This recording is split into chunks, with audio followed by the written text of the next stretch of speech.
Hi, I'm Joe. And I'm James. And this is the Dekahedron RPG Podcast. Hi, James. Hi, Joe. It is the end of May. It is May 27th as we record this, and this is the first time we have sat down this month. Have you been hiding from me? No, I think you've been too busy. I've been around. You've been saying you can't get on. I have indeed. So what are we talking about today? I think we're going to talk about a book. Indeed. Today we are talking about Through Dungeons Deep, a Fantasy Gamers Handbook. It is written by Robert Plamondon. I am probably totally slaying that, not in a good way either, the pronunciation of the name. It was originally published in 1982 by Reston Publishing. The original edition comes in at a beefy 320-ish pages, counting the index. James has a newer version, which is published by Norton Creek Press, and it comes at how many pages, James? 323. And that sounds pretty close to the same. And there's also a Kindle version, which I also have. And, page count is irrelevant for that, but it's based on the newer paperback version that James has. Price-wise, the current version on Amazon is $30. The Kindle version is $9, and the original hardback, which I have right here, I just looked at eBay. The only one I could find was $150. That is not the one we're giving away. We are giving away one of the Amazon copies, which we will be doing probably in its own little episode. But by the time you listen to this, it will be over. So we're going to do our normal format. We're going to do top three, bottom three. We're going to switch it up, though. Instead of going back and forth, we're going to do all one person for the best, and then the other person, then same thing with the worst. So, James, you drew the lucky straw. So tell me, what is your number one favorite thing about this book? If you were going to try to sell this book to somebody in, one item, what would you say? There is no good starting point on here. There's a lot of good throughout the whole book. I think the creation of the characters, how to make it a character, how to make it not a robot, just not a puppet. I guess we should have started with, overall, this book is a book of advice for gamers. It's Yes. The first half is a book of advice for players. The second half is a book of advice for game masters. And so you're saying that you find great value in his advice for how to establish a character. That would be one of the best things All out right. here. That's interesting. That's not on my list at all. What would you say your second favorite thing is? The way he goes into explaining how to keep a party together and running. Basically, how to make sure everyone is being social to other people. This is not a one-person game. Good. I like it. Again, not on my list. This is interesting. But I think it all makes sense still when we get there. And finally, what would you say your third favorite thing is? Overall, world design, where they went into the different ways to create a world that there's no wrong way to do it. All right. We finally have crossover. All right. Interestingly enough, we'll do my list. I think the reason why our lists differ is because you approach it mainly as a player. I approach it mainly as a GM. And so the levels of advice are different. I mean, what we would find value in are different. So, yeah, I said the adventure design. There's some advice there about dungeon design and world design and adventure design, and it's all pretty good advice. The only thing that I found a little off-putting in that, and even that's the wrong word, I'm just can't come up with a better word at the moment, is in his section on dungeon design. And I don't blame him. This was 1982. This was the rage then. But he puts a lot of thought into dungeon ecology. And I'm not sure that just comes across as very fun. But yeah, I'm going to jump in on that one a little bit just to ask you a question. Were you upsetting with the way he was saying distributing of monsters within it? Or was it the way that the dungeon didn't have a purpose? The way the dungeon ecology, kind of the distribution of monsters. he is very much against the traditional, mega dungeon design with, the lower levels up top and the bigger levels. The bigger level monsters down at the bottom. And he wants you to put in thought of how they're all going to eat. And, how is that dragon going to eat? Mm-hmm. And its food chain. And then how is everyone else going to eat? And it's a lot of stuff that ends up not coming into play. Yeah. So, and how much they socialize with each other also. Actually, that part I like, right? Because that part comes out in play, because in play, players look for like what factions are aligned and which ones aren't, and how they can play ones against the others. So I'm okay with that. But anyway, this is about what I like. So we're delving into the little bit I don't like about the part I like, which is weird. The number 2 thing I like is the chapter on religion design is wonderful. I love world design. I love coming up with societies, just like players love to come up with their own characters and come up with their characters' background and what happened to make them like they are and what they like and who their family members are. That's the same sense I get for world building. I love world building, and his section specifically on religion, I always found very useful, very helpful. Number 1. All right, I'm actually opening up my book now. This is just, I don't know. When I first came, like I said, this book was published in 1982.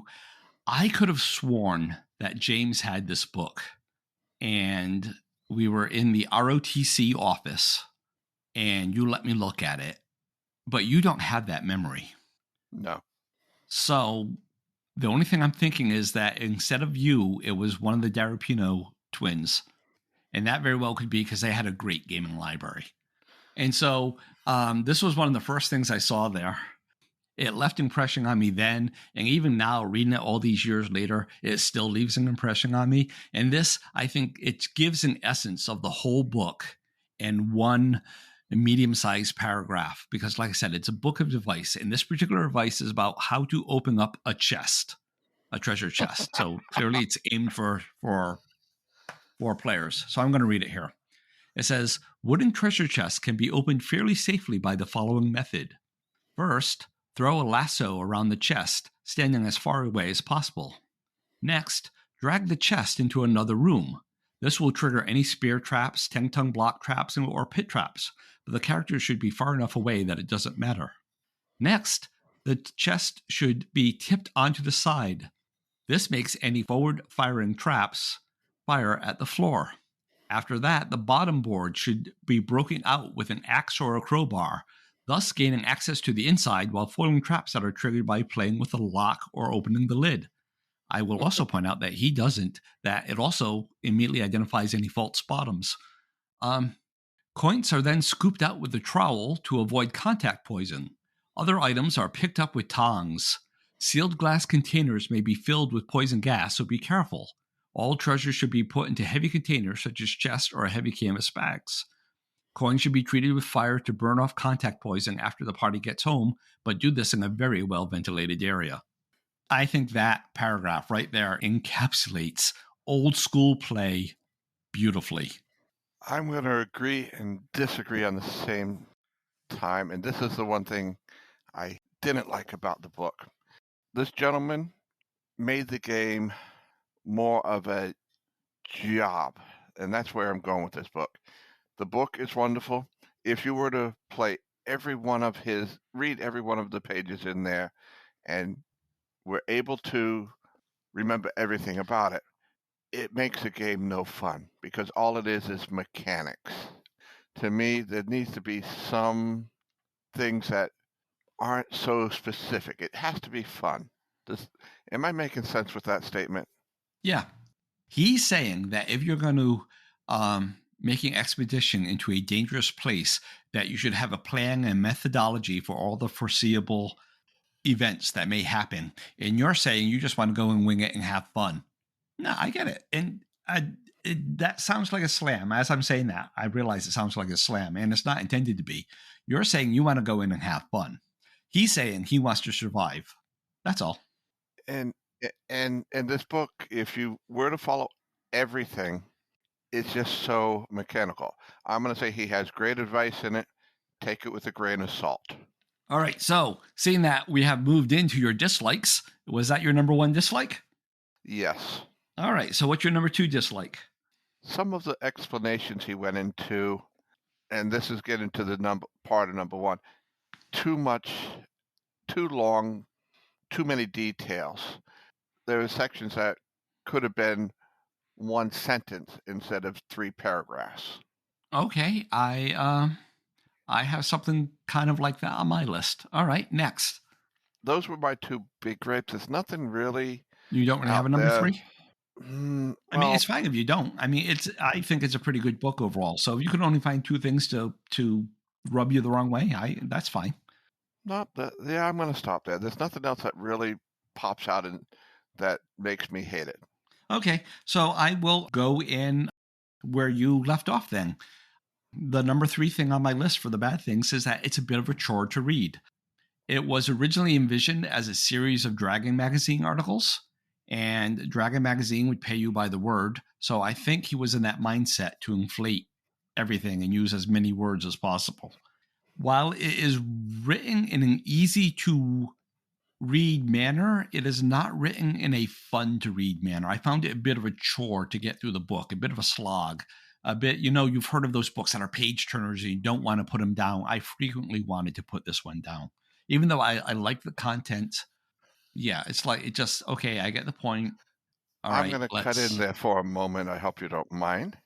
Yeah, this is exactly what I did. I would read a chapter, take some notes out of it, and I will say I took too many notes, and I would put it down for a day or two and then go back to it. It was not something like you said. I would not pick the book up and read it for 3 hours. I would read it for 15, 20 minutes and then go on.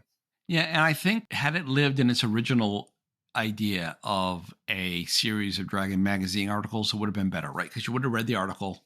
Next month, you would have had another one. So, yeah.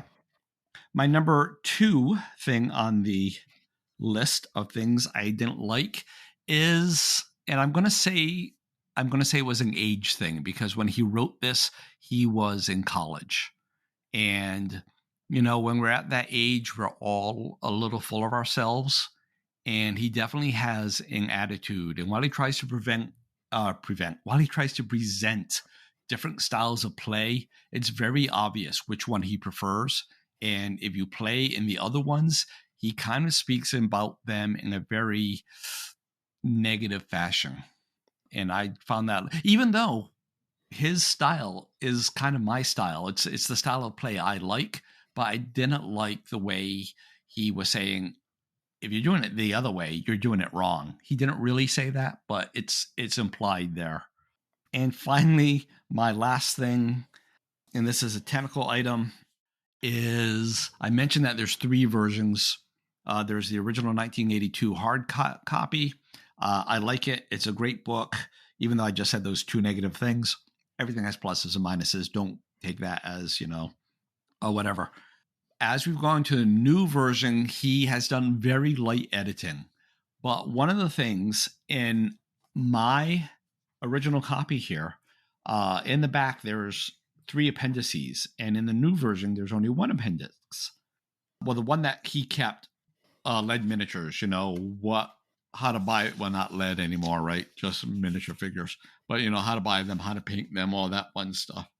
The other 2 appendices were reviews of some games that were out at the time, and reviews about some magazines and apazines that were out at the time. And I get why he removed them, right? Because most of these things don't exist anymore.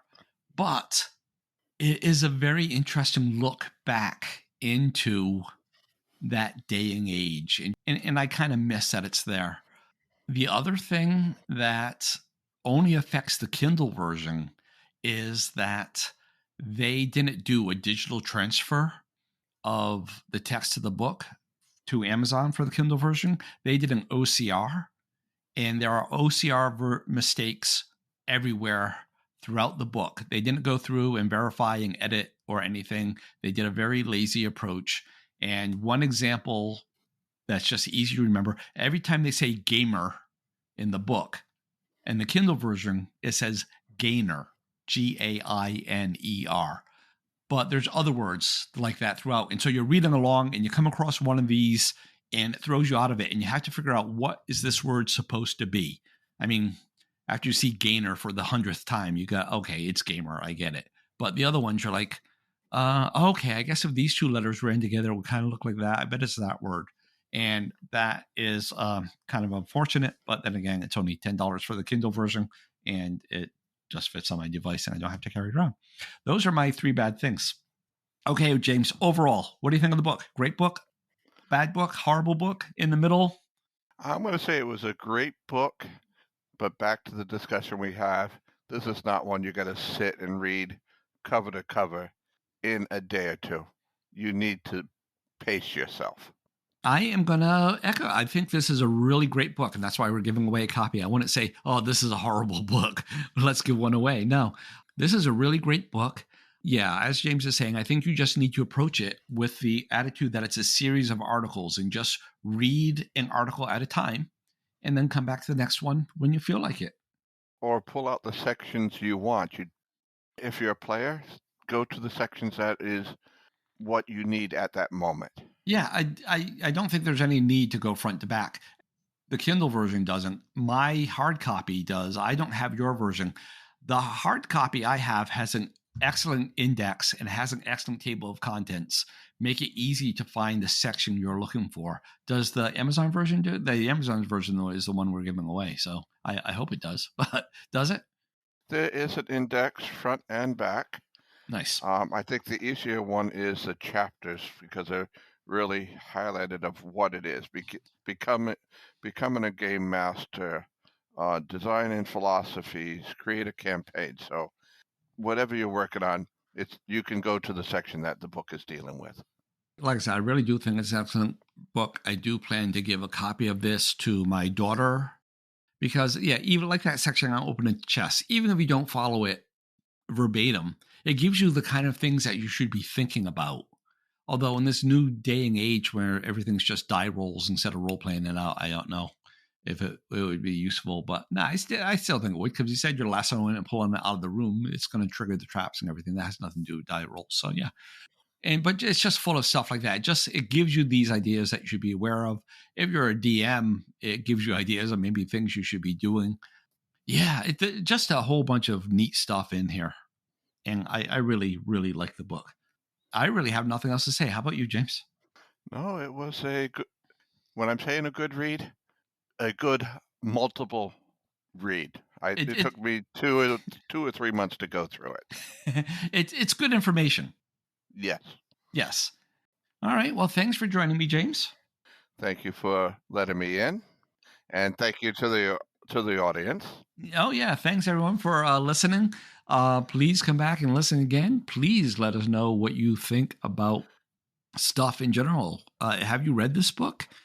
Based on this review, do you think you're going to? I will put a link to Amazon, I guess, or maybe to the publisher, maybe to both, in the show notes. And I was going to promote the contest, but like I said, by the time this drops, the contest will be over. And so I'm not going to do that. We will be doing the giveaway on the next episode. That's how we'll do it. At the beginning of the next episode, currently we have 3 entries. And so it will be a very... Okay, I'm going to throw one more thing out there. Audience, please tell your friends to check us out. Oh, what a great idea. Thank you, James. All right. I stole that from someplace else. Yeah, well, that's okay. We're gamers. That's what we do. We steal. Goodbye, Joe. Goodbye, James. Goodbye, everyone else. Until next week, happy life, happy gaming. Bye.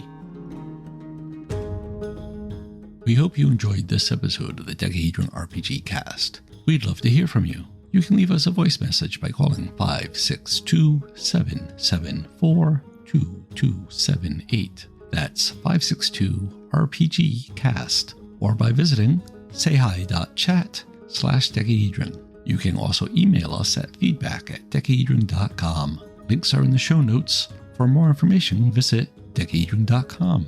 Remember that Dekahedron is spelled with a K. Music is by Kevin MacLeod. Logos by Design Cat. Thanks again for listening, and until next time, keep those dice rolling.